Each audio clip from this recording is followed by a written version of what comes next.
Ngayon, happy ako kasi ngayon, napagsasabay-sabay ko na. Like, halimbawa, nung nagpa-incentives tayo sa Bali, Yes. nakapagtrabaho ako, tapos andyan pa yung mga anak ko. So, totoo din naman na minsan may choice tayo. Yeah, pero yun nga, kahit nga daw gaano kahirap yung pagdaanan natin, palagi din naman kami ni Miss Glenda, kapag yung hirap na, feeling namin, pagod na kami, ayaw na namin, palagi kaming, joke lang po, Lord. Kasi, joke lang, Lord. Bawal mapagod. Palagi din pero kami alam mo, Michelle, sa dami ng journey at haba ng journey natin, ano para sa'yo yung yung core lessons na natutunan mo bilang isang CEO? Kasi, di ba, you have your brand na, you're representing your brand. So, ano yung masashare mo na parang lessons sa mga viewers natin ngayon? Yung wag kayong, normal lang kasi yung fear o yung takot. Kasi diba, dyan mo ako hinubog, Miss Glenda eh. Kilala mo ako, sobrang takot ako, sobrang, hindi ako palaging ready. Palagi ako may doubt. Actually, si Shad ang pinaka-hate ko na pinakamahina. Kasi, hindi naman sa mahina, pero sobrang iyakin kasi siya dati. To the point na yung nanay niya lagi nanunugod. Totoo, kasi nagsusumbong ako. Yun, sa lahat ng nanonood, siguro, kasi naman, it take sobrang tagal bago ko rin naman na-embrace na siguro yung self-growth talaga.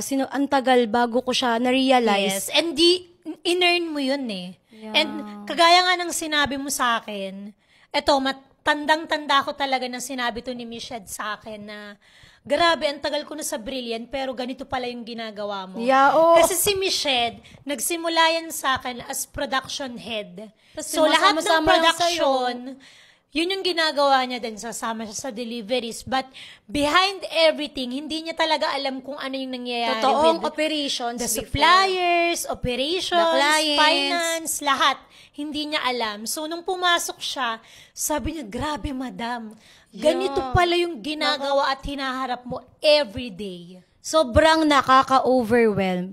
Grabe, as in, hindi siya, non-stop siya. As in, lahat kailangan mong balansehin, kailangan mong tutukan. Hindi ka pwedeng one-sided lang. Totoo yun. Sabi ko, grabe, nakikita ko siya dati, naggagawa siya ng logo, nag-reply sa mga clients, nag-i-invoice, nagpipayroll, nagpa-purchase ng mga items, at pagdating pa ng delivery, i-make sure niya na bilang yan, alala ko dati, tamad akong magbilang, sabi ko sa mga pinsan ko. Kasi pag dinideliver yan sa amin, nakamalaking plastic bag, yung mga jars, toner bottles, jars. Very OC ako. Even with numbers, kailangan kumpleto yung takip, yung spatula, every part of the jars kailangan kumpleto. So, mag-chat ako sa GC na papunta na ako dyan. Binilang nyo ba yan? Sasagot ako, oo, nabilang na namin. Sabi, kumpleto daw po. Kumpleto, sabi. Pag yan ako dumating at hindi yan kumpleto, humanda kayo sa akin. Sabi ko talaga sa mga kasama ko, bilisan niya, parating na siya. Tapos, ang galing niya, pagdating niya, kulang. Ayun. Grabe yung paghubog mo din talaga sa amin. Kaya yun din yung mga na-adapt ko. At saka madami din kaming pinagdaanan ni Miss Shad talaga na nag-away kami. Yeah. Merong isang time na 6 months, bakit ang di pinansin? Or 8 months? 8 months ko siyang hindi pinansin. And akala ko nun the end of an era na naming dalawa, pero hindi pa pala. Yeah, yun yung mga immature moments ko. Siguro kung di ko rin yun pinagdaanan, kaya ang swerte ko, totoo yun, lahat din ng mga tao, madam, na pioneer sa Brilliant.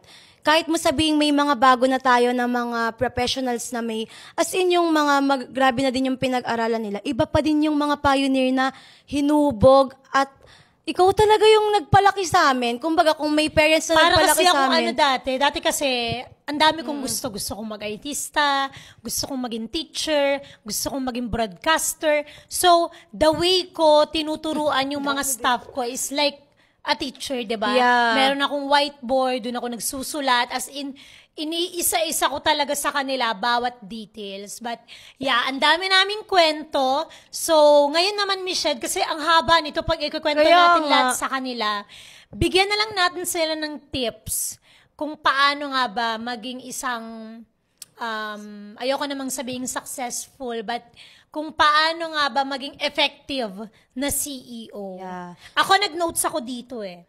Sige. Siguro, ako, number 1 is matuto ka ding makinig sa mga taong nakapaligid mo kasi palagi yung sinasabi sa akin ni Miss Glenda na hindi natin kaya na tayo lang. Kumbaga, kailangan Dati marunong- iba yung mindset Oo. natin. Pero Akala moving namin forward, kami lang dati yung tama. tama. But ngayon, mas nakikita pala ng ibang tao yung mga pagkakamali, Yes. yung mga bagay na hindi dapat ginagawa. Yes, totoo yun. And you need to embrace change nga and continuous learning. Sabi nga nila, di ba, sa isang circle, okay lang na wala kang alam. And hindi ibig sabihin na ikaw yung nasa top level, dapat alam mo lahat. Kasi the more na gagawin mo lahat nang hindi ka sigurado, the more kang papalpak. Yes, Yeah. and it's really important na bilang leader, kailangan ma-build mo talaga yung very unshakable na confidence, Yeah. di ba? Kailangan confident ka. Kaya nga kita binild na ganyan eh. Kasi si Michelle dati, ayaw niyang mag-ayos talaga. Yeah. Ako, na-experience ko yan with my journey as a CEO. Kasi ang taba ko dati, nagko-concert ako ng mataba ako, nag-i-event ako ng mataba ako, sumasayaw ako ng mataba ako. Eh ano naman? Eh tinawag nila akong Jollibee. Jollibee. Pero hindi naman ako nagpa-apekto doon. Alam mo, I did my best to improve myself, not for anyone else, Yeah, but for myself. Grabe kaya, di ba? Yung masuot mo yung damit na gusto mo, Totoo. ang sarap-sarap sa pakiramdam. Thank you. And yung umarap ka sa ibang tao na maganda yung itsura Presentable mo, ka, presentable oo. ka, nakakadagdag talaga siya ng confidence. Yeah. Kaya, wala lang. Thank you, Brilliant Medical Group. Yeah. Kasi, isa yun talaga, be presentable. Kailangan confident ka, unshakable ka, parang ganun. Totoo. May sasabihin ako, baka kasi makalimutan ko. Gusto ko ding mag-thank you kasi para daig mo pa yung magulang sa akin. Swear kung mas swerte siguro ako sa mga anak mo kasi kung may nag-guide ka. Kung may nag-guide ka. You're like my baby. From sa kalooban man hanggang panlabas, ako ang pinakaswerte kasi Ito kasi, grabe, parang takot to eh. Parang Talagang ate ko talaga siya na ipupush mo talaga siya. Kailangan ipupush mo talaga siya. And my second one is to think long term. Yeah, Dati sabi namin ni Michelle, pag naka 5 years ang Brilliant Skin Essentials, okay na yan. Okay na kami. Pero hindi pala, imagine, 9 years.